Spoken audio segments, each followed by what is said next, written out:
ఎందుకంటే అందరూ బంగారం కొనేస్తే డబ్బులంతా ఎవరిళ్లలో ఉన్న డబ్బులంతా బంగారం మీదనే పెట్టేస్తే దేశంలో డబ్బులు చలామణి ఉండదు. డబ్బులు చలామణి లేకపోతే వ్యాపారాలు పెరగవు, పరిశ్రమలు పెరగవు, ఇతరత్ర ఆర్థిక కార్యకలాపాలు స్తంభించిపోతాయి. నగల పేరుతో ఇళ్లల్లో ఉండిపోతే ప్రమాదం అని భావించి బంగారం కొనుగోలు నుంచి దృష్టి మళ్లించడం కోసం బంగారం ఎందుకు కొనుక్కుంటారు? ధర పెరుగుతూ ఉంటుందని.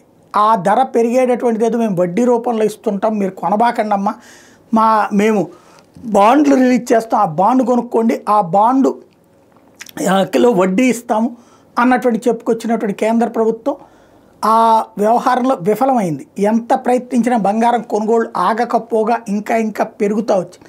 పైగా ధర పెరుగుతూ వచ్చింది. దాంతో ఇప్పుడు బంగారం కొన్న రేటుకి ఇవాల్టి రేటుకి ఇవ్వాలంటే కేంద్ర ప్రభుత్వానికే తలనొప్పి. కాబట్టి వాళ్ళ బాండ్లు వదిలేసుకుంటున్నారు.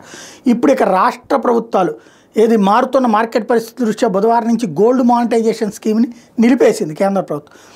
అలాగే బ్యాంకులు కావాలంటే చేసుకోవచ్చు. 1 నుంచి 3 ఏళ్ల కాల పరిమితితో కొన్ని స్వల్పకాలిక గోల్డ్ డిపాజిట్ పథకాలు కొనసాగించవచ్చు అంటూ కేంద్ర ఆర్థిక శాఖ తేల్చి చెప్పింది. లాస్ట్ ఇయర్ ఈ పథకం ద్వారా 31,164 కిలోల బంగారం కొనుగోలు చేసినట్టు చెప్పారు.